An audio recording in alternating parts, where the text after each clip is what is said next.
দর্শক, যেমনটি জানাচ্ছিলাম, সারা দেশে জ্বালানি তেল পেতে ভোগান্তির শেষ নেই চালকদের। পাম্পের পরিস্থিতি জানাতে দিনাজপুর থেকে যুক্ত হচ্ছেন সহকর্মী ফখরুল হাসান পলাশ। পলাশ, পাম্পে ভোগান্তি কেমন দেখছেন এ পর্যায়ে জানাবেন আমাদের।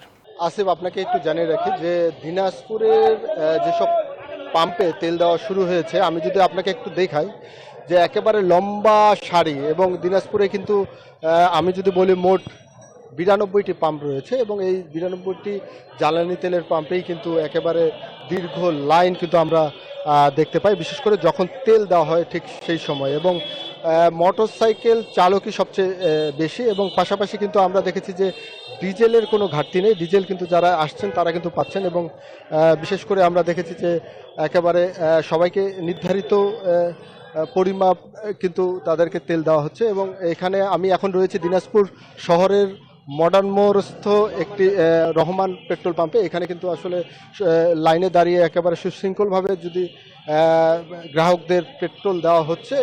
তবে দীর্ঘ লাইন, এক একজন 1 ঘন্টা 2 ঘন্টা, কেউ কেউ 3 ঘন্টা ধরে দাঁড়িয়ে কিন্তু এখানে সেই তেল তাদের সংগ্রহ করছেন। এবং পাশাপাশি আসলে এখানে আইন শৃঙ্খলা বাহিনীর যে সদস্যরা রয়েছেন তারাও কিন্তু আইন শৃঙ্খলা ঠিক রাখার জন্য তারা কিন্তু এখানে মোতায়েন রয়েছেন। পাশাপাশি আমি বলতে পারি যে এখানে একজন ট্যাগ অফিসার রয়েছেন, তিনিও কিন্তু আসলে এখানে কি পরিমাণে তেল দেওয়া হচ্ছে সেটি কিন্তু তিনি যাচাই করছেন, এবং সবাই কিন্তু তেল নিচ্ছে। তবে তেলের যে ভোগান্তি তাদের কমেনি, এবং পাম্প মালিক বলছেন যে তারা পর্যাপ্ত তেল পাচ্ছেন, কিন্তু তাদের চাহিদা অনুযায়ী কিন্তু গ্রাহকের সংখ্যা বেশি, এমনটাই কিন্তু তারা আমাকে জানিয়েছে। তো দিনাজপুর থেকে এই ছিল পেট্রোল পাম্প থেকে আমার কাছে সর্বশেষ। ফিরে যাচ্ছি স্টুডিওতে।